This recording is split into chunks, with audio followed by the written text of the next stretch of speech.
I think if you want a one-line summary of this deal, it is this. Coinbase needs to become the place for capital formation, or said differently, right? They need to control where new tokens are born. It's not clear to me that like Coinbase, the exchange, needs to own a crowdfunding platform. And maybe I am mid-curving it, but like every time the companies like raise a big round, and every time they stall out and don't do well. Like, and so maybe like, now is different.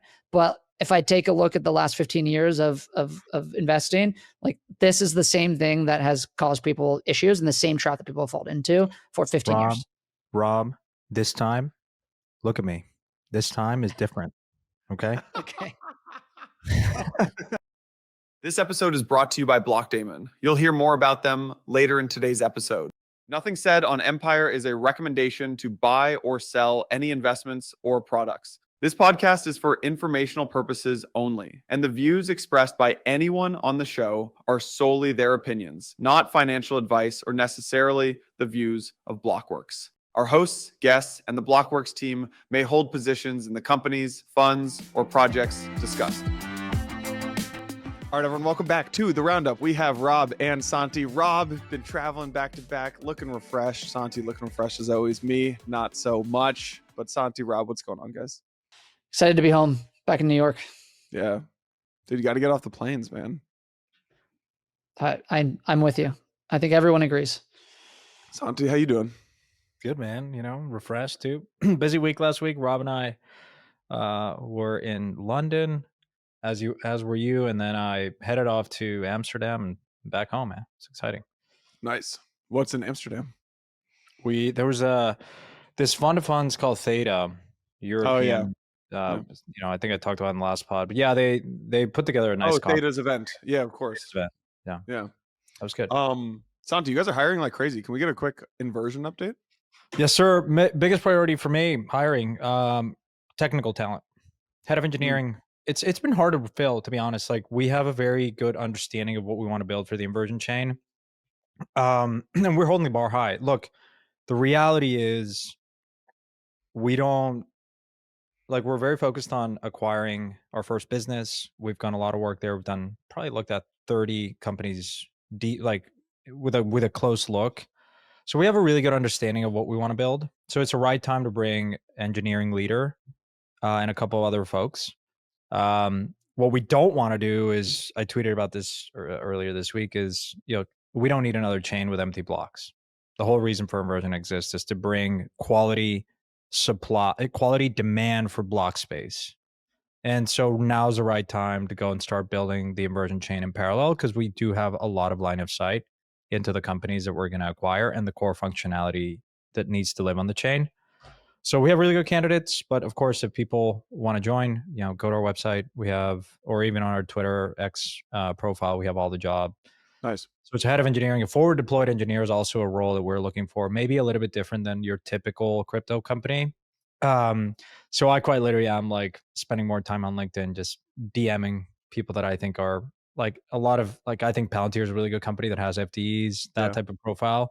Cause these guys get deployed in the battlefield and just like work. It's like working with, it's so different from what the crypto industry has done, which is let's build something and hope someone comes. No, it's like, no, let's go be deployed in the end customer and work backwards and build. Yeah, stuff it's an extremely sticky model. It's funny. I've heard Alex Karp, the CEO of Palantir. So if people don't know, they have this FDE model, forward deployed engineer model, where they actually almost like port their engineers into their customers' companies, and the engineers go work at the customer companies. And investors in the early days really didn't like it because it was very service-based business, right? It's very, very human intensive. What investors didn't realize is it makes you much, much, much stickier.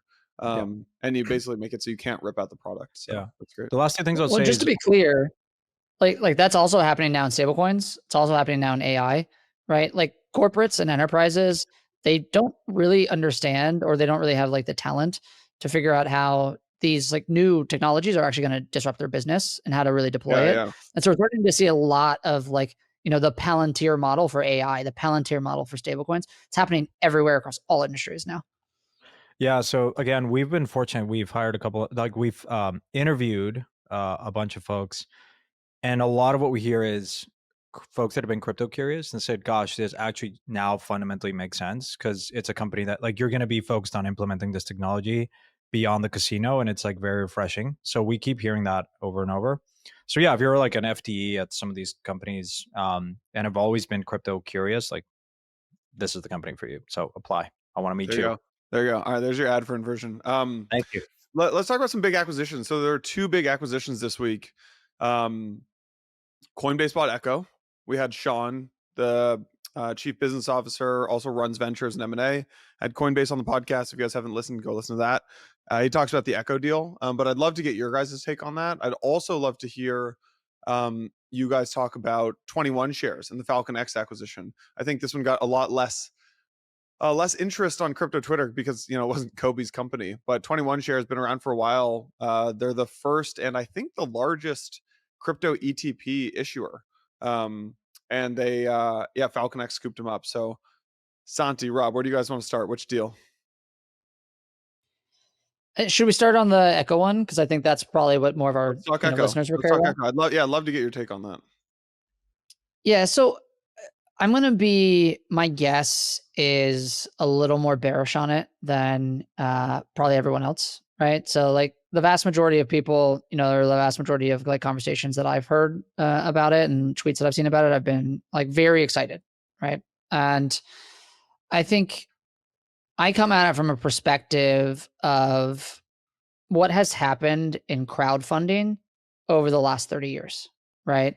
And we've seen a lot of crowdfunding startups starting, with things like AngelList and with things like Seedrs and with things like Republic.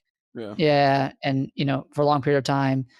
And what always happens in these crowdfunding startups is that they get a lot of interest early when they have a niche that they were able to dominate. They're able to offer some sort of, really differentiated access for a couple of deals, right? People get really excited. A lot of these companies have raised a lot of money. The VCs are getting excited. And then they have to scale. They have to scale into VC capital. They have to scale into, a business that can be standalone and not just doing a few deals. And it always becomes adverse selection every single time. And the reason it becomes adverse selection is because while there are always a few deals, there are a few companies, there are a few protocols that want to raise decent amounts of money in these like crowdfunding ways. There is not enough of them. The incentives are not there to raise an amount of capital that makes for a great business otherwise, right? And so what we've seen is a lot of these businesses, AngelList and Republic, they raise at these valuations, $1 billion-ish, and they kind of stall there, right? And there's it's really hard for them to make that next step. If you look at Echo, Kobe's done an incredible job being an evangelist. Obviously, there's been a couple of good deals on Echo that people have been very excited about, Mega being one of them. Plasma was on Sonder as well, right? Which is an Echo brand, right? So there's been a few of those. But if you look at the history of Echo and most of those deals, almost all of them have lingered out there, have not done particularly well. They have had a really, really hard time getting the amount of capital. Most people have lost money. A lot of the conversation on Twitter has been listen, these aren't, doing particularly well or haven't made money anyways. And it's raised about $200 million for projects. And they paid what was, I think, equivalent of $400 million, if you include the up-only NFT, right? And so it's hard for me to see how Coinbase gets the ROI on that deal based on going and Santi, I can see him smiling, so maybe he's going to disagree with me, but how they get the ROI on that deal to build it into a big business, right? And so I don't know. Yeah, congratulations to Kobe. The Coinbase guys have done a lot of M&A this year. I mean, the Deribit deal, there's the rumored BVNK deal if that happens and they win that. There's a lot of the, kind of smaller deals that they've done. They're one of the most acquisitive companies in the world. They've been very, very thoughtful about this. But the history of how I have seen these types of things happen, and history does not repeat, but it rhymes, makes me think that even with the synergy value here and maybe some cross-selling with Base, that this will likely be one of those things we look back on and we'll be kind of what really happened there? Rob, I think you're mid-curving it, man. Okay, Kobe as a HR currency is probably worth more from a brand perspective than 400 million. Do you think that's true? Yeah, for sure. Yeah. He's the most He's the most influential person in crypto, bar none. Yep. Well, how But much do you think Kobe as a recognizable person brings? Like, you think he brings new users to Coinbase? Do you think he brings new everything. volume? Everything. He brings new users. He clean, like the perception of Coinbase within the crypto industry is vastly improved. Look, I compare it to Binance. Binance has the Binance Launchpad, right? And that's what's made Binance and the demand for BNB so interesting. You could argue that a lot of projects that have gone through Binance Launchpad have initial success and then have tapered off, much like a lot of alts. But the Launchpad has made Binance the platform that it is today, the largest financial service, fintech company in the world. But just to be clear about the Launchpad, they take a bunch of free tokens from these protocols, and they make everything that wants to be listed on Binance go through Binance Launchpad, right? Coinbase is not going to do that. True, but it actually ultimately helps Coinbase a lot. So let's say Echo is real. Okay, so the first thing that this does, you could, in the moment, did they overpay? Possibly. Did Stripe overpay for Bridge? $1 billion, right? Everyone said they overpaid. Actually, Santi, you were one of the few people who were saying at the time they didn't overpay. What it did, if you talk to Stripe people internally, is it told the world that Stripe was into crypto. And what the Echo acquisition does is it tells the world you can go fundraise on Coinbase. You can fundraise on Coinbase. So maybe you buy the tech for 50 million, you buy Kobe for 50 million, and then you do a $300 million, this is a $300 million marketing campaign to say, come fundraise and launch on Coinbase. And then actually what ends up happening here is if you successfully launch a token on Echo or Coinbase's Launchpad, your Coinbase is way likelier than Binance and Bybit and all these other guys, Mexi, to be the dominant venue for that pair. Right. So Santi launches, inversion coin using Echo. The USDC invert coin pair is more likely to be, the volume is going to be generated on Coinbase now. And you can do things like early incentives and all this kind of stuff. Let me run through a quick math. Okay. Coinbase is an $86 billion company. They paid $400 million for this thing. That is 0.4%, 0.47% of their total equity value, right? They pay all cash or what have you. The other component, so it's like from a acquisition perspective, small. Now, again, you got to look at it from just pure ROI. Is this actually going to pay for itself? Yana, what you're saying, if you look at it from a marketing expense standpoint, Kobe being the brand that he is, I think it cleans up a lot. Having Kobe within that organization just immediately lends so much more credibility to Coinbase within the crypto industry. On the retail side. Now, do you think Coinbase needed more credibility in the crypto industry? It's retail users?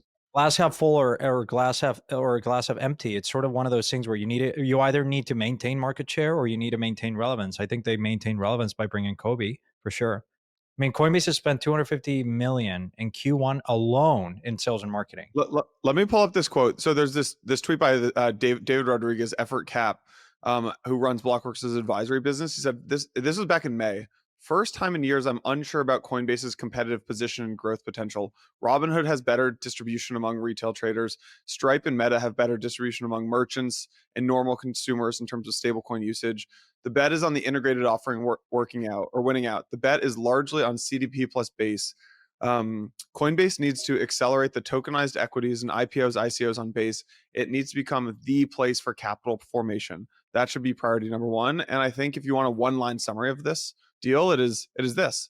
Coinbase needs to become the place for capital formation. Or said differently, right? They need to control where new tokens are born. And that's I just don't think it changes the way people like the incentives are still wrong, right? Like what we're talking about here is a complete reimagination of the incentives and the way projects think about raising capital, right? If you go look at what has happened on Echo, who raises money on Echo? The people who raised from good VCs, right? Like those are the people who raise money on Echo, not the other projects, right? If you're a new project that wants to really raise capital and you go and put that on Echo, that has time and again, those deals have not gotten funded, right? Yeah. What happens every time that somebody goes to any, and this is not an Echo specific point, so I don't mean to be, this is the topic, but this is just crowdfunding. Time and again, there's information asymmetry and there is misaligned incentives. The information asymmetry means that the people who buy these things do one of two things. We used to see this on CoinList. and Binance Launchpad is the same way. They either buy every single offering because they think it's like structurally like, you know, kind of underpriced, and that, you know, if they buy every single offering, they're buying a lottery ticket and they'll make money over time. Or if it's not that they buy every offering and they think these things are not necessarily just structurally mispriced, then they look for the things that have signals that they are good. And the signals that they are good, really the only thing that people are using right now is, did the VCs do the deal? Like that is the number one correlated thing that is other people doing Echo. So if Coinbase is going to say, okay, well, like we're going to take projects and we're going to do like a pre-listing deal in the same way that Binance Launchpad is going to do it, and we're going to make them do this here, like I'm with you. Like that builds community, right? If this is going to be a standalone, you know, capital formation vehicle on Base that also includes the traditional crowdfunding, it's going to be the same as all the other crowdfunding, because you as a founder do not want 400 people on your cap table. Okay, so you put them into an SPV, but you also don't want all those people, you know, necessarily tweeting at you.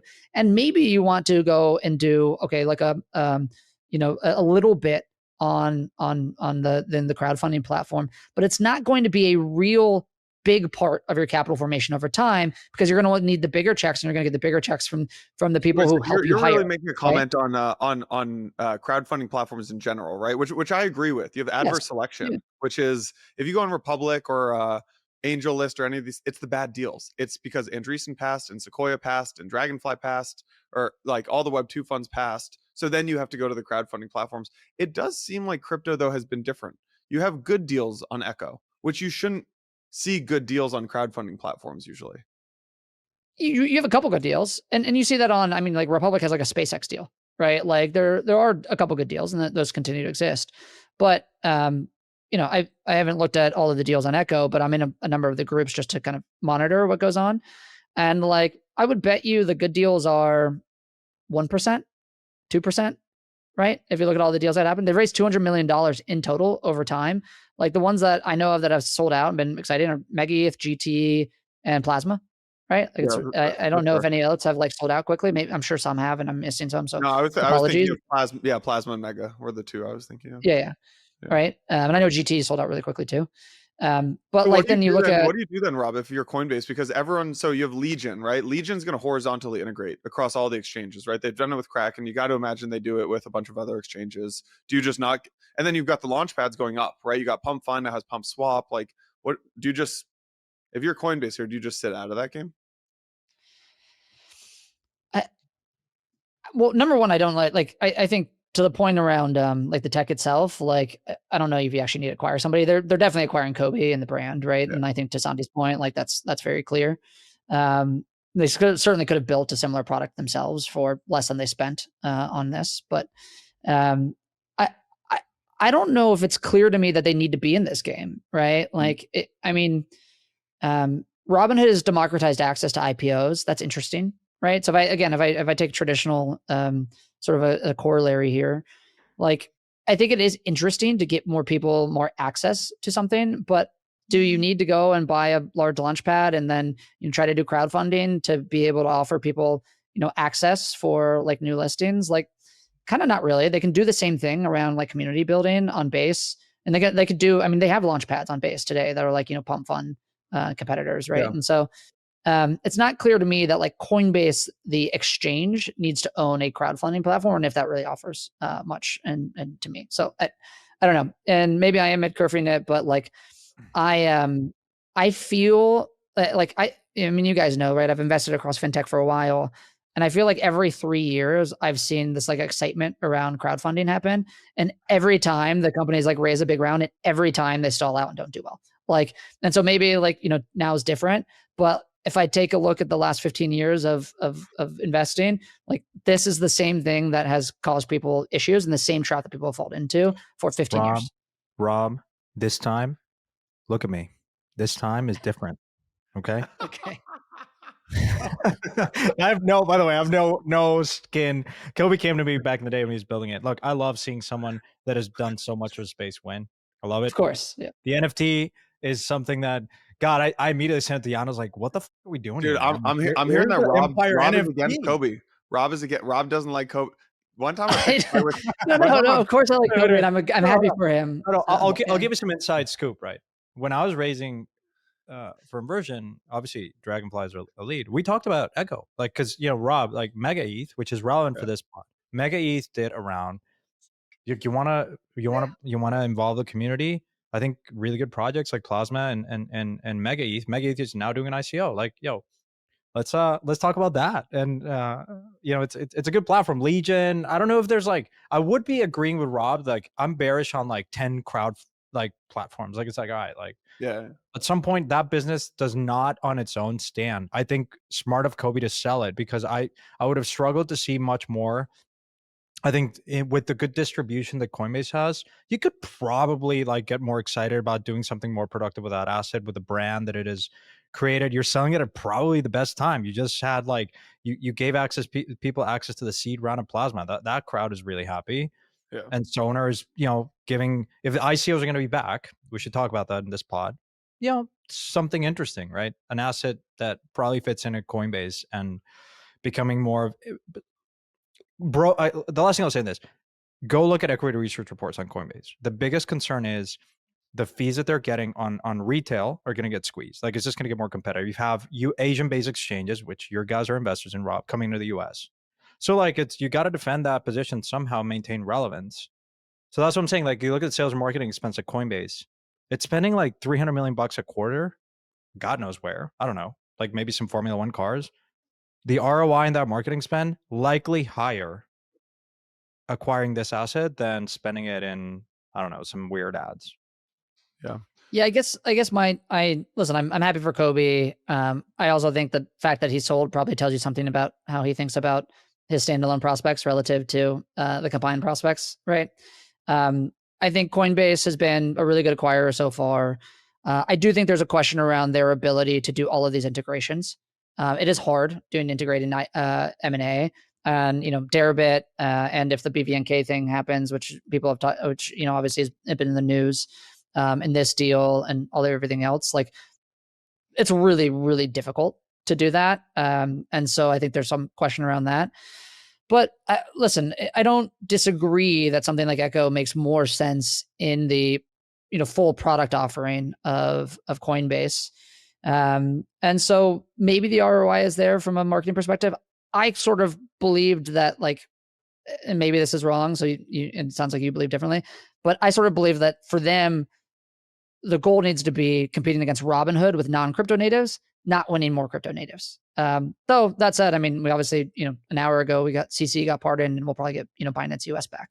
So maybe it's, defensive against that crowd. So I've had I want to make Empire titles just really unhinged, because we just have the normal podcast titles of like, Roundup, like we talk about this acquisition.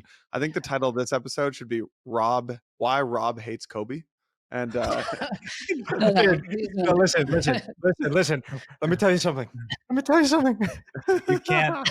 I'm gonna defend Rob. I'll always defend Rob, because I don't want Rob to be picked apart by Kobe. It's like I got into a beef with Kobe about the movement lab thing like a year ago. I will never do that again. I can't have Rob fall out of favor. He's doing such a good job evangelizing stablecoins for all of us. Yeah, Rob, you're in right now. You've got good favor. Don't change. Go to bat for Rob. I gotta tell you, we had that. We started the last pod about somebody coming up to me at a conference. So somebody came up to me at the Fed, literally 2 days ago. I was at the Fed. Came up to me, referenced us having that conversation about somebody coming up to me at a different conference about my time on this podcast, and said, "I agree." So, listen, I'm in. The Fed's in. Your takes are good, but your co-hosts are so handsome. I'm really loving Empire. I've started watching on YouTube. Yeah. Do we want to move on M&A right now? Do we want to keep doing M&A? Oh yeah, let's talk about 21 shares. Yeah. So FalconX bought 21 shares. So 21 shares. It's funny, actually, they were one of the first companies ever to spend money with Blockworks. It's founded by this guy, Hani Rashwan, as well as his co-founder, Ophelia Snyder. I think it was built in 2018, or they founded it in 2018. They have over 12 billion of assets. They were I think they were the first provider of crypto ETPs. 12 billion of assets, over 50 different crypto ETPs. They have two companies. They have 21 Co, which is the holding company. Then they have 21 Shares and 21 Technologies. raised a big round a couple years ago. I think around like 1.5 or 2.5 billion. 21 Shares is the asset management business, right? ETP issuance, investor products. 21 Technologies develops like tokenized products, institutional risk management systems, things like that. So I think FalconX bought it all. If I got that correctly. Actually, fun story about 21 Co. If you guys remember, JP Morgan had Onyx, the Onyx blockchain. They had to change it to Connexus. I think that's because 21 Co. has a got there first and has an Onyx OS system. But anyways, yeah, big acquisition by Kraken. Curious what you guys think of this one. No, listen, I think for FalconX, we're shareholders there, and so I didn't know the specific deal was happening, but I know they've been thinking about being acquisitive. They are probably the largest alongside a couple of others in terms of like providing like institutional quality financial services to the crypto space, right? They've they're the OTC desk, they have direct market access, they have the lending business. They're also they had an acquisition last year on the FX side, trying to do like fiat stablecoin FX. This is clearly like another deal where they're trying to provide to their core client base some other type of financial product. I think that horizontal expansion for them is really around trying to kind of open up the aperture so that in any market environment they are able to monetize, they are able to serve their clients. I think it's a good deal for the 21 Shares guys at a time when they were probably losing a little bit of steam on a relative basis. Obviously in Europe they've been dominating, but the US market is getting bigger. We're about to see a lot more ETF issuers here. I don't think they've had the same success in the US in the same way. And so I think it's a interesting deal for everyone. And, I think for FalconX, as they think about getting bigger and potentially as a public company someday, this allows for them to continue to open up that aperture. So makes sense. Wasn't surprising to me in so much as this is the type of deal that they would do. And I think, I don't know. I don't have a lot more to say about it than that, to be honest. I think, by the way, I'm reading about it now. They bought just 21 Shares, not 21 Technologies, but across 30 plus networks and 180 endpoints, Blockdaemon EarnStack unites staking and DeFi into a single institutional toolkit for crypto rewards. With multi-layered security, full asset control, and 24/7 support, Blockdaemon EarnStack is built for scale and regulatory clarity. Non-custodial staking and seamless DeFi access, all in one stack. Direct access to DeFi with no intermediate smart contract or vaults. To book a demo, make sure to click the link in the show notes or head over to Blockdaemon EarnStack to find out more. Thanks to Blockdaemon for making today's episode possible. The machine economy is here. Devices are monetizing data for their users all over the world. Tokenized robots are generating revenue for token holders. The first machine economy free zone is live in the Emirates, and it's all happening on Peaq, the machine economy computer. Head to peaq.xyz, that's peaq.xyz, to find out how you can benefit from the age of automation, or click the link in the show notes to find out more. As always, investments in blockchain technology involve risk, terms, and conditions apply. Anyways, Rob, tell us about the Fed conference. What was this? Yeah. It was a Fed payments, Federal Reserve Payments Innovation Conference. I would love to hear first off, who was there? What were the conversations like? And how much, it was a payments conference, right? Not a crypto conference. So how much were payments and stablecoins in the conversation? Yeah. So, and just as we're wrapping up M&A, actually, it's gonna relate a little bit to the Payments Innovation Conference at the Fed. But one of the guys that was there was the CEO of Modern Treasury. On the M&A side too, we also saw Modern Treasury buy a stablecoin business yesterday called Beam Cash. What does Modern Treasury do? Modern Treasury, I actually don't know the business that well, but it's primarily like SMB, the focus like I think like bank account, like treasury management services, things like that. But I actually I don't know, Santi, if you're super deep on Modern Treasury. Does it move money instantly, move fiat and stable coins with APIs proven on 300 billion of payments? They do payments, ledgers. Huh. Yeah. No. That's cool. Yeah. I mean, it's really SMB focused. I think it's mostly a domestic product. a lot of APIs for like how to manage your business here. But they bought a thing called Beam Cash, run by a guy called Dan Modis, who out of Visa, who is doing kind of like stablecoin orchestration and ramps. So just another kind of traditional payments business moving into offering more stablecoins. So I think that was interesting as well. So I wanted to call that out, and congrats to Dan.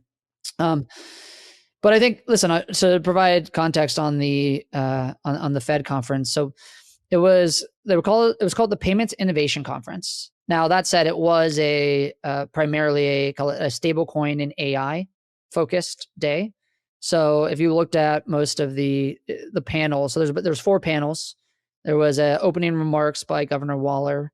A lot of networking in between. There's probably 50 or 60 of us there that had been invited. A woman, Sunaya, who is the Chief Innovation Officer at the Fed, I think helped put it on. And it was really, really focused around what are the things that could happen in emergent technologies that could disrupt payments. And so, you can actually go online right now and you can read Governor Waller's opening statements. And he talked a lot about stablecoins. He talked a lot about AI. He talked about agentic commerce. He talked to one of the, I think, most interesting things that came out of the day, which didn't actually get a lot of news, or at least I think the appropriate amount of news, was the thing that Governor Waller called the skinny master account. And so it was a talk around actually providing access to the Fed payment rails without having to be a full bank. And so for fintechs, for stablecoin companies, you could actually theoretically access the similar types of payment rails that the Fed has with banks themselves, and access the entire network without having to go through the full process of being a regulated under Fed supervision bank. That is actually an incredibly big deal when we think about the future of fintech and the future of stablecoins. Payments account for big deals, you're saying? Yeah, exactly. It's an incredibly big deal, because right now the entire payments market essentially ends up moving through banks. And so even when you think about like fintechs who allow for like cross-border payments or domestic payments, usually what they're doing is they're renting a banking license and they're using a bank that's under federal supervision, or that has an agreement with a bank that's under federal Fed supervision to go and access federal payment rails. Often and Governor Waller did talk about this a little bit, you wouldn't have full access to what they call the discount window or borrowing. So you wouldn't have access to credit, but it allows for more innovation to happen outside of banks, disrupting payments at fintech companies, at stablecoin companies specifically. And so that was the whole day of the conversation. So it was a conversation around. How are banks okay with that happening, Rob? How are banks not up in arms about that? I'm not sure banks are okay with it happening. Now, there was a really interesting. So everything I think was public because it was all it was all live streamed. So there was a couple of interesting panels. There was one with the president, I believe it was the CEO actually, of Fifth Third Bank, right? And so he also had JP Morgan there. He also had BNY Mellon. You had a number of others. JP Morgan has obviously been very active in thinking through, how they used stable coins and blockchain rails with Connexus, right? BNY Mellon has been a little less active, but they've been doing some work and they've been public about it. Fifth Third, though, this is a mid-sized bank that, I think is probably most under attack by this type of innovation, right? And there was some questions to him specifically around, what does he think they should be doing? Do they have concerns around, things like this skinny master account? And he basically said, and actually the final question to him was, do you think the incumbents win and they capture all the value and they're able to bring stablecoins into their business? Or do you think the innovators are able to out-innovate the incumbents? And the CEO of Fifth Third Bank was like, we understand that we are under attack and we have to innovate to win. And if history repeats itself, the innovators will win, not the incumbents, right? He was very clear about that. And he was very much saying Fifth Third sees this as imperative to the future of their business. So you're seeing in Congress right now, a lot of banks push back against the Genius Act, push back against regulation, say that they want there to be, they want to basically control their regulatory moat, where Fifth Third was coming out and saying, we want to try to innovate because we believe that it is happening regardless, right? And I think that that is likely true. And so it was really interesting to see the Fed put some of their weight behind this potentially happening. And just to be clear, I think you can read Governor Waller's statement, and he said this is just an idea right now. It's not something that is put into motion, et cetera. But it's clear that we're moving into an era where people want to be able to innovate around payments and stable coins, and the banks need to adapt or they're going to get passed by.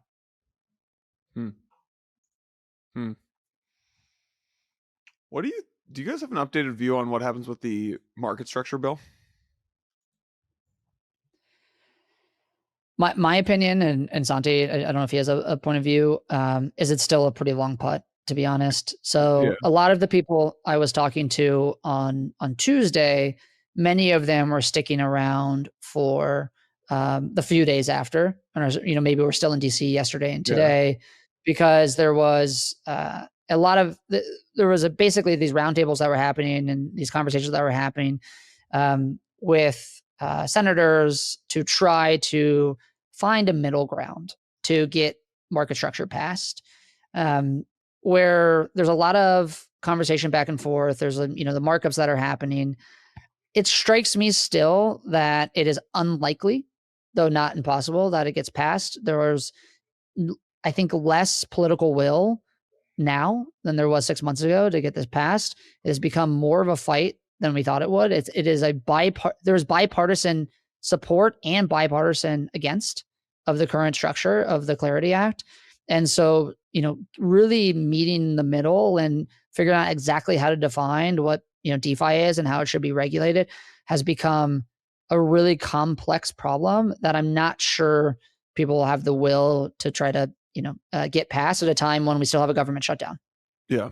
Let me look. I mean, we think that crypto is the center of the universe, but the reality is there's hundreds of bills that want to be passed in the administration, obviously with a shutdown. But who are and maybe it's worth bringing on like a Jake or a Rebecca who are extensively involved in policy.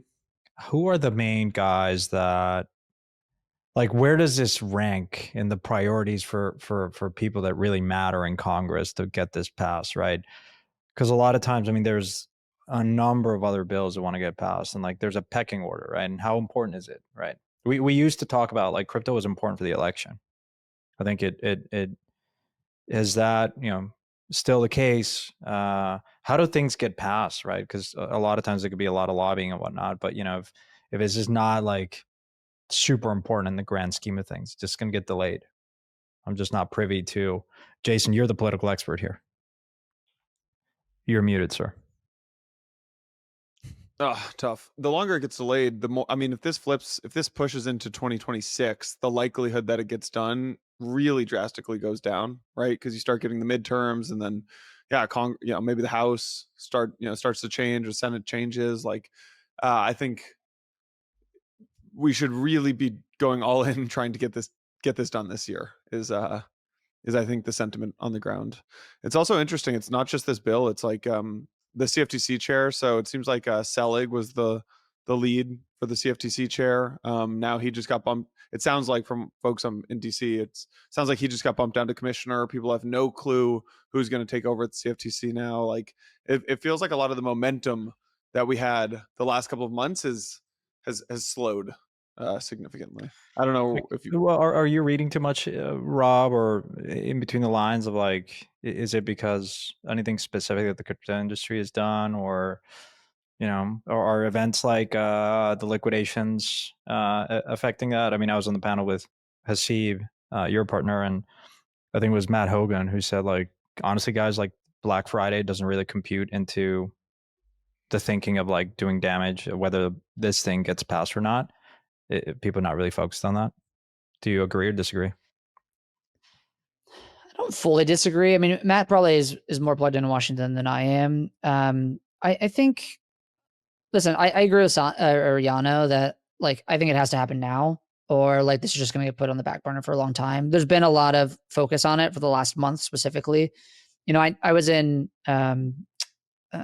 Jackson Hole in August at a fundraiser for Cynthia Loomis, and she specifically mentioned that this was going to be her full October focus, trying to get this reconciliation done for a market structure bill. She's obviously been the biggest champion for the industry, and so I think it's very clear that there are groups of people who want this to happen, but at some point, if we can't get to an agreement in the next, I think like 3 weeks, like before Thanksgiving, I think this goes out. It just gets put on the back burner. And so there are very specific questions that people still have. And I think even within the crypto industry, you hear people have around, should there be maybe dual classes of DeFi, right? Should there be KYC AML DeFi versus, unregulated DeFi? Should there be, what is a security? What is a commodity? How do we define that? I mean, there's been a lot of conversation back and forth around, is Andreessen and Paradigm, who both have the biggest, lobbying arms in the space, are they pushing for actually different ways to think about what is a security and what's not? And there's been, even within the industry, I think a lot of debate around how to think about these things. And with the industry has been unable to put together really a consolidated front, that's made it, I think, also hard in DC to hear exactly, what we want as an industry. And so then there's all of this, it's basically made it multifaceted in terms of how to reconcile different viewpoints. Because it's not just that seems to be the biggest issue from what I'm hearing is like, with stable coins, we all wanted stable coins. Now there was some beef between like onshore and offshore, and that was the one issue, right? Comes down to Circle versus Tether. But right now there is no alignment from what I'm hearing. There's two strong groups of people for this market structure bill, and they're debating. Across 30 plus networks and 180 endpoints, Blockdaemon EarnStack unites staking and DeFi into a single institutional toolkit for crypto rewards. With multi-layered security, full asset control, and 24/7 support, Blockdaemon EarnStack is built for scale and regulatory clarity. Non-custodial staking and seamless DeFi access, all in one stack. Direct access to DeFi with no intermediate smart contract or vaults. To book a demo, make sure to click the link in the show notes or head over to Blockdaemon EarnStack to find out more. Thanks to Blockdaemon for making today's episode possible. The machine economy is here. Devices are monetizing data for their users all over the world. Tokenized robots are generating revenue for token holders. The first machine economy free zone is live in the Emirates, and it's all happening on Peaq, the machine economy computer. Head to peaq.xyz, that's peaq.xyz, to find out how you can benefit from the age of automation, or click the link in the show notes to find out more. As always, investments in blockchain technology involve risk, terms, and conditions apply. Hey, while we're talking, there's a new acquisition, which is Fireblocks is acquiring Dynamic XYZ. So Dynamic is a Privy competitor. Lets you build wallets. Deal was done at about 90 million, it looks like. I'd love to actually just hear you guys' thoughts on Stripe moving in, like maybe updated thoughts. I don't know, Santi, if you guys work with them at all, if you guys have started building or if it's too early, but one deal that we didn't talk about because it was too late in the week last week was Tempo raising at I think they raised 500 million at a $5 billion valuation. And now this Dynamic deal gets done. And the Dynamic deal is relevant to Stripe because Stripe owns Privy. Privy, I think, is Dynamic's main competitor. Maybe if you see that and you're the founders of Dynamic, you got to hit the ask a little bit. Curious to just get your guys' updated views on this. I'll start here. I mean, yeah, obviously we're have talked extensively with the Bridge team and other kind of stablecoin orchestration players as we think about integrating stablecoins, not just in the businesses that we acquire, but in the inversion ecosystem. Really interesting what they're seeing. We haven't made a decision yet as to who, but we're actively having these conversations. I've also kind of interviewed a number of folks in the Stripe field.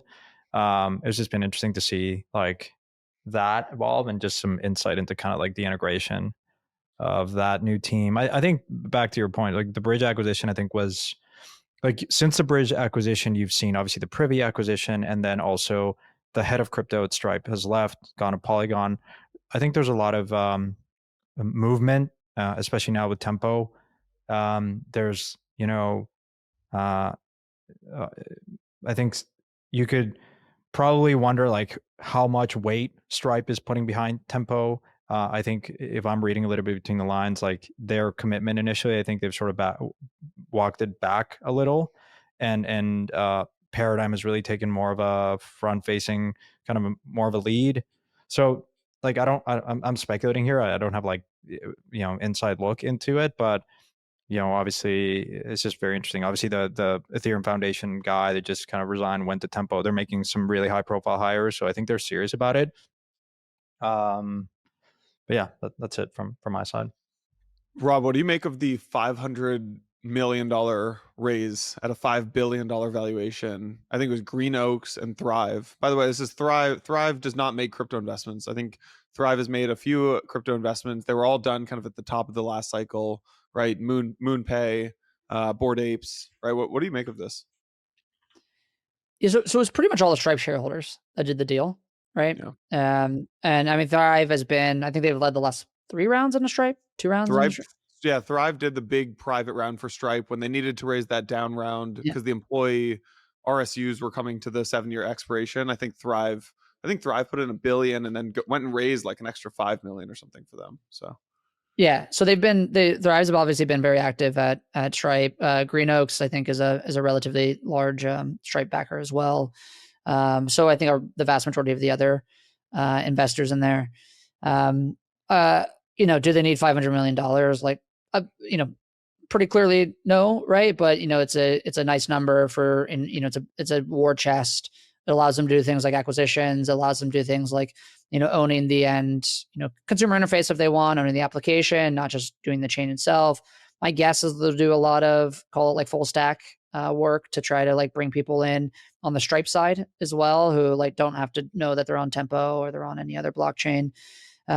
So listen, big deal. Obviously, John and Patrick Collison have made crypto and stablecoins a core part of the future of their business. They've made a big bet on this, and this is just another piece. I think. Well, I'm excited to see what happens over there. They've done a good job hiring. They've, I've talked to a few people around also like what they're paying people and like their big salaries. They're really happy to pay people for who are kind of worth it. And so, and then I talked to some of the guys at Paradigm, and it seems like this is also a lot of what they are spending their time on internally, right? They're very focused on this as well, and they want to get this off the ground. And so, for me, like Stripe has this aperture, right? Like they have these customers, they've continued to add, different horizontal product offerings to serve their customers, get deeper with them, to get stickier, to increase the amount of economics that they can get from people. This is another part of that in my mind, right? And I'm obviously a big believer in stablecoins, and so my expectation is that Stripe can take that aperture that they have, that funnel that they have, and they can bring people through. And what probably will be true is that they will probably also utilize stablecoins to get rid of some of the intermediaries they work with now and capture more of that economic value, right? Yeah. Because stablecoins allow you to do that. You don't necessarily need, I wrote a article about this a few months ago before they did any of these acquisitions. That was, basically theorizing that they would try to eventually, replace the issuer bank and maybe the acquiring bank as well. And it seems like that's what's happening, right? And so like this goes back, I think, to the other conversation about banks. I think banks are in a lot of the weakest spots here, especially in the types of people who are more digitally native. So retail users, SMBs, who are willing to use alternative payment methods. So listen, I don't have anything to say beyond that, but I think it's exciting for the industry that all of these people are in. Santi, have you at Inversion thought about? I know you're looking at buying like cell providers and phone companies and things like that. Have you ever looked at buying a bank? Yeah, we've looked at it. I would say that there was like one guy that I spoke to who was on the round. He was like, he owned a bank, and he didn't disclose that, but he was like, hey, you should own a bank. And I was like, where's these guys coming at? I was like, I came at it and said, okay, I need to buy a bank of decent scale. and the multiple may or may not be as interesting. Just kind of depends. On neobank, multiples are like way out of whack. There's like some neobanks that are like a little bit kind of fallen angels, so to speak. So those could be interesting. A traditional bank, yeah, we looked at it. The conclusion that we came at it is, it's not that we're never going to buy a bank. The issue that I have is that the larger guys have just so much market share and distribution that I don't think I'm going to compete credibly against a JP Morgan, Bank of America once they come at it. I'll tell you, when I was actually looking at buying a bank in receivership, like in distress, like this was when the Silvergate went down. I was like, all right, seems to be like a void in the market that could be filled. So I looked at it way before inversion to kind of like cater more to the crypto industry. And the end of that process, I sort of realized most of the criticism back then was like, if you're in crypto, you typically don't get banked, or like you're getting debanked. And some of it was true, but the reality is, I think if you furnish all of the documentation, they will bank you. It's true back then in a different regulatory environment, certainly true now. It's just that I think a lot of the people, I guess for better or for worse, don't furnish all the documents for KYC purposes. And that's why you don't get banked. So I sort of paused. I said, I'm again, from in the businesses that we look at, we want to buy businesses that have a lot of distribution. In the buying a bank of like mid scale is just didn't feel like we would have that much of an edge. Because I do feel, maybe you disagree here, but I just think that the larger guys are going to capture most of the value here. Yeah. I don't know, Rob, do you disagree with that? I don't necessarily disagree with it. It sort of feels to me like yeah, like the GSIBs, like they're gonna do what they're gonna do. Like they've carved out, a business for them. Maybe their, ROE, gets hurt over time, and they take too long to digitize, as they've continued to do. But they'll be fine, right? I do think like it's community banks. It's like the banks, mid-sized banks, that are in the most trouble right now. So you have all of these new kind of tech first digital banks that are going to serve the needs of customers better and better experience, more data, be able to underwrite better. Like there's still a question around, credit creation, I think, if the banks are hurting, but like that's something for we can talk about later. But I think all the mid-sized banks, the community banks, those are what's in trouble. The GSIBs are fine. And then all of the digital banks are going to, especially if we're going to see more of these digital banks have OCC charters, or like the Coinbases of the world have OCC charters, like we're going to see more banking happen at like Robinhood. I mean, I think I saw a tweet that Robinhood's wealth management arm is over $1 billion of AUM. Was that the right number? Maybe I'll go back and look at it in just 7 months, right? And like it's growing really, really quickly. Like if they offer more banking products, like it's going to be the same thing, right? And so I do think that there's what's happened before in the banking as a service market is that you've seen, people like Lead or like some of these other like Evolve, these smaller banks grow by renting out their licenses to the fintechs. But now if the fintechs can get a skinny master account, the fintechs can get an OCC charter, they can go direct to getting regulated themselves, and they don't need any of the mid-sized banks. They'll just take over, I think, a lot of this, mid-tier, right? So you have the GSIBs, you have the fintechs, and like I think a lot of the other banks are in trouble. Yeah, definitely. The only thing, we are looking at a payment processor. To me, payment processing might be a bit more interesting than just buying an outright bank. So that's like an active deal we're looking at right now. This episode is brought to you by Geodnet, the world's largest decentralized RTK network, delivering real-time, centimeter-accurate positioning around the globe. Powering technologies that enable precise navigation for drones, autonomous vehicles, first responders, farmers, and robotics, Geodnet shows that blockchain can be a truly transformative force. By delivering real-time, centimeter-level accuracy, Geodnet enhances emergency response, boosts construction precision, and enables advanced navigation for drones and surveyors far beyond the limits of standard GPS. To find out more, click the link in the show notes or follow them on X. As always, investments in blockchain technology involve risk, terms, and conditions apply. Should we do our weekly check-in on our prediction market, friends? We've got a Polymarket. So there's an announcement. Kalshi's looking to raise at 10 billion. Next day, I love this. It comes out Polymarket looking to raise at 15. And I think I'm liking this drama more than other people, but I don't know. I'm enjoying this. There was also something about clearinghouses I didn't read too much into. Rob, you had a tweet which said, "Oh boy, it's going to be you said it's going to be really awkward when Robinhood announces Polymarket as a new clearing partner." I'm not sure what the context was there. I think maybe Kalshi got announced as a clearing partner for someone else, but yeah, Rob, give us the latest, my friend. Yeah, I mean that was a little bit of a shit post, but it was the. So I think you both saw that. I don't know if you saw this, but yesterday the NHL announced Oh that they yes, were yeah. partnering with both Kalshi and with Polymarket.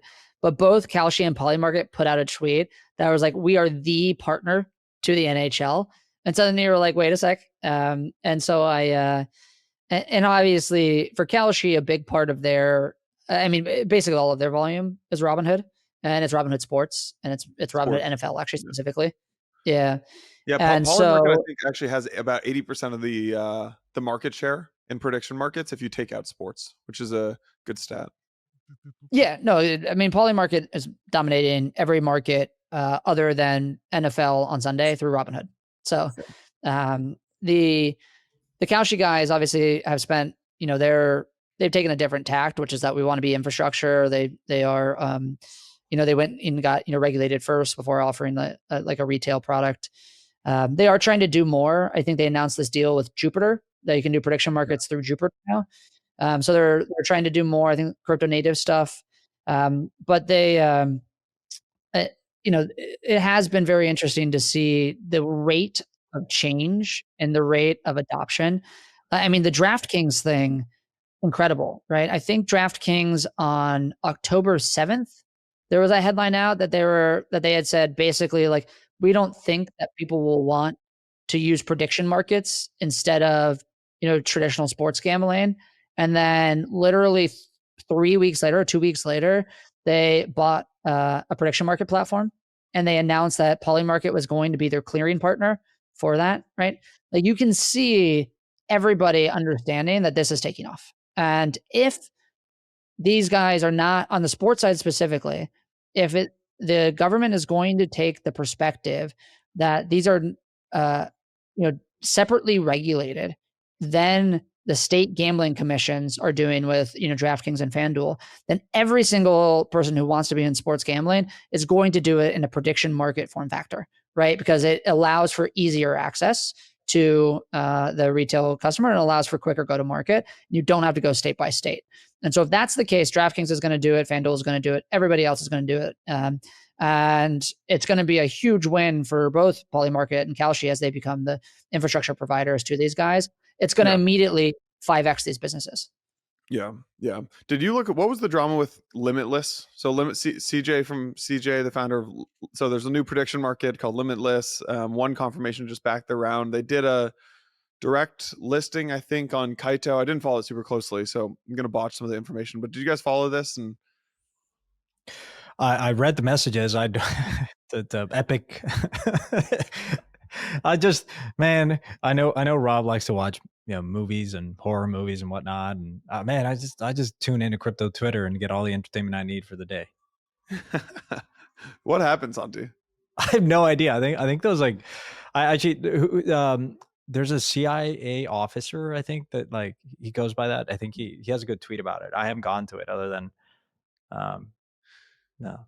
Yeah, I saw some tweets. It was like, this guy CJ's crashing out, but I'll take the other side of that and just say it's an attention game right now.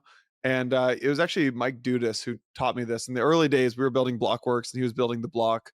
And it was like 2018 or 2019. He would just every day someone would be pissed at Dudas, and he was, when you're getting a company off the ground, you got to just do some kind of crazy stuff to get attention.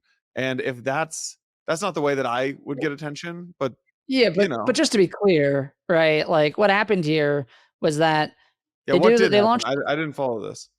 So they launched the token, and they don't do it with an exchange in the normal way. They launch it on chain. I think it runs up to maybe like a $500-ish million valuation. Correct me if that's wrong. you know, they're kind of like the third biggest prediction market at the moment, but obviously significantly smaller than the two we just been talking about, Polymarket and Kalshi. Yeah. And then people realize that a wallet that is connected to the team in the foundation has been essentially selling into the market. And so they, you know, maybe I forget how quick it happened, but you know, kind of within like 2 hours, people realized this was happening.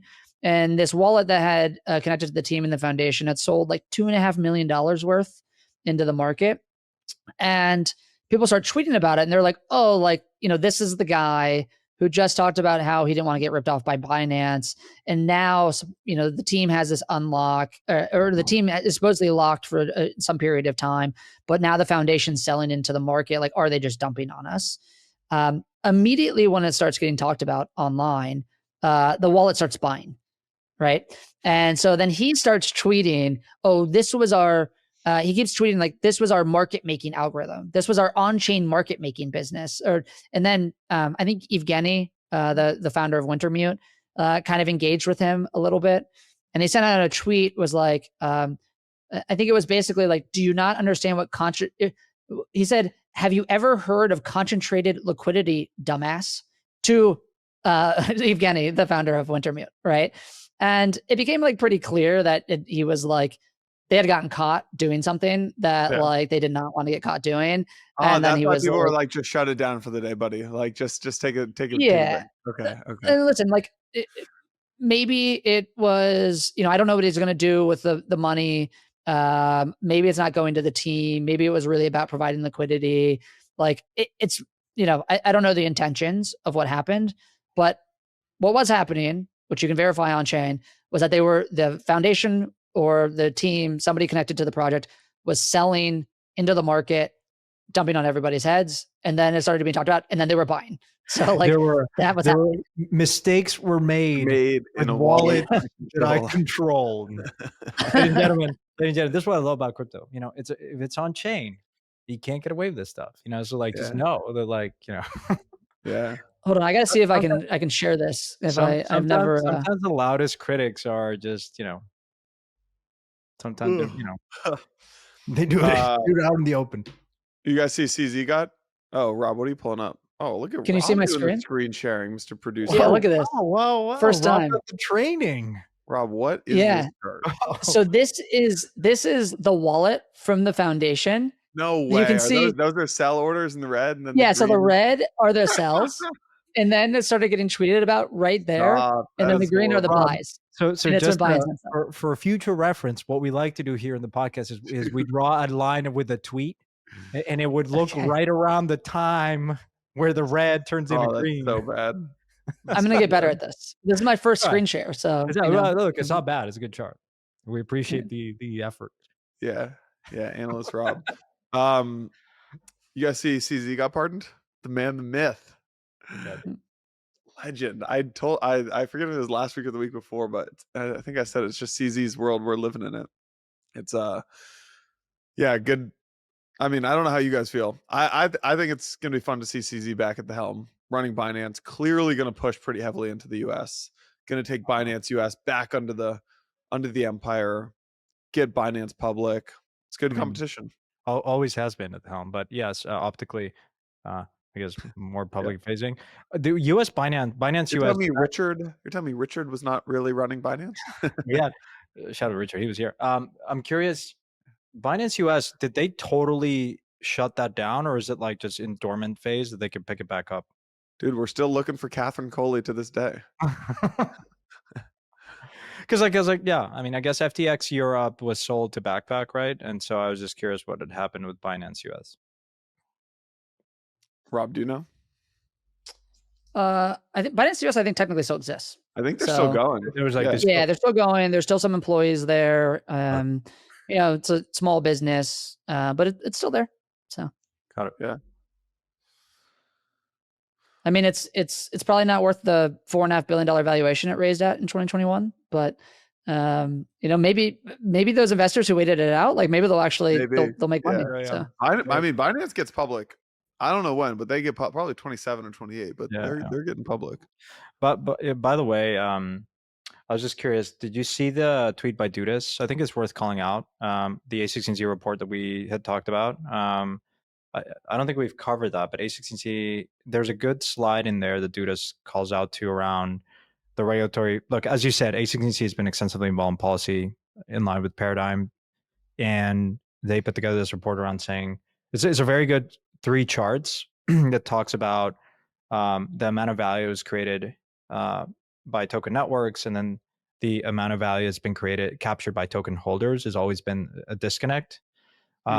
Like things like Uniswap, like Universal Navigation LLC Labs, kind of like equity versus the Uni token holder. Like there's always been that disconnect. Exactly, right?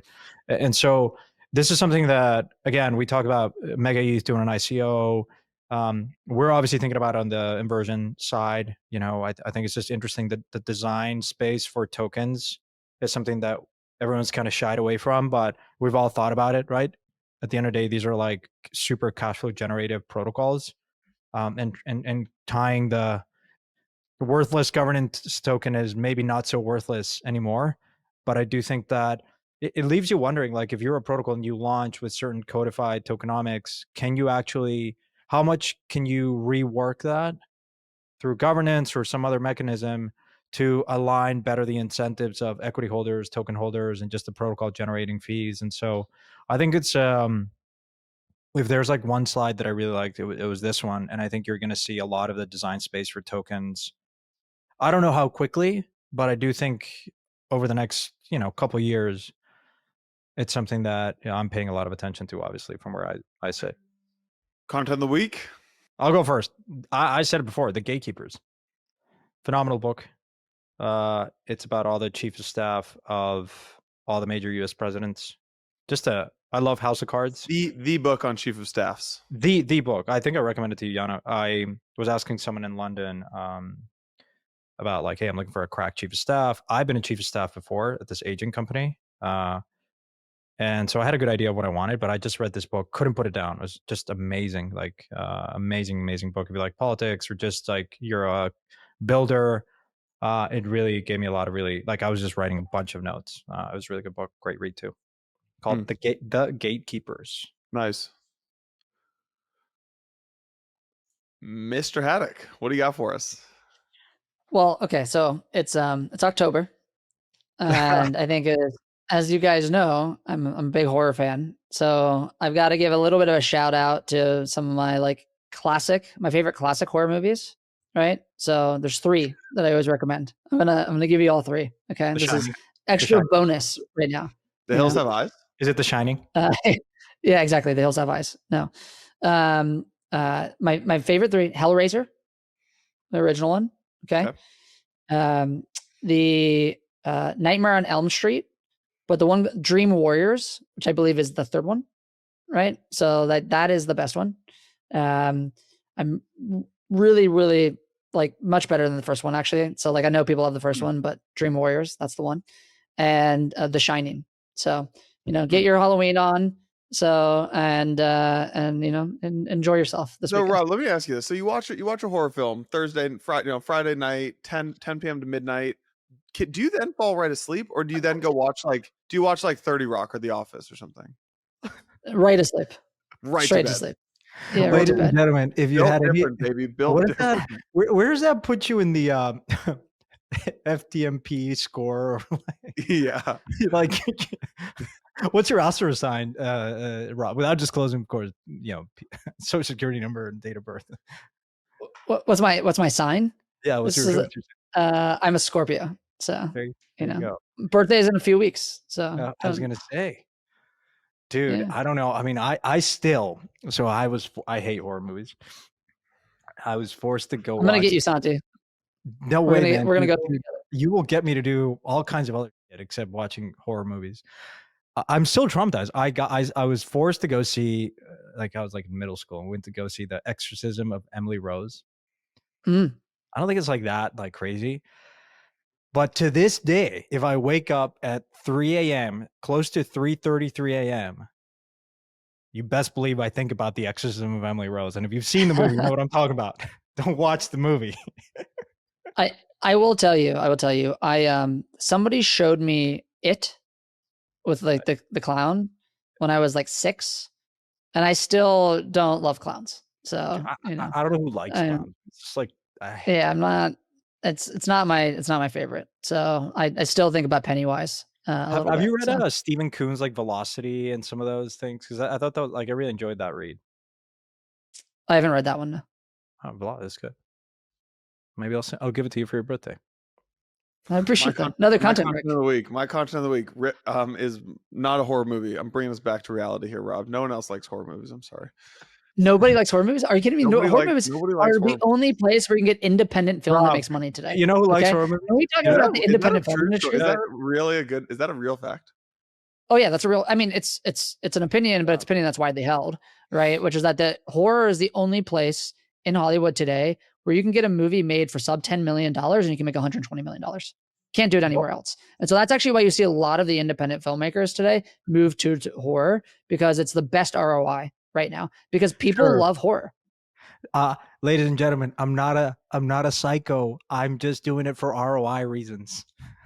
Come on. Listen, like the Blumhouse is probably one of the greatest businesses of all time.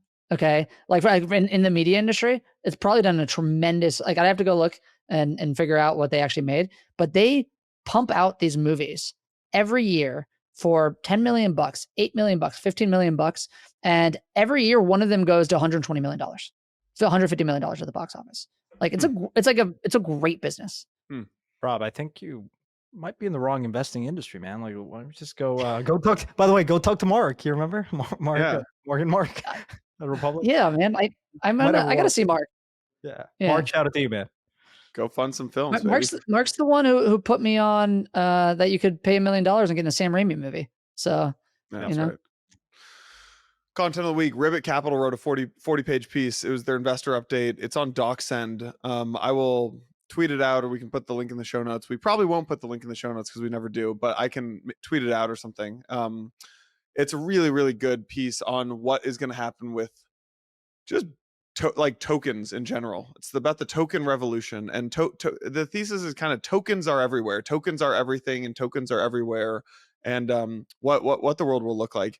It's somewhere between. It's a mix between a really thoughtful investor update and a Joshua Tree acid trip.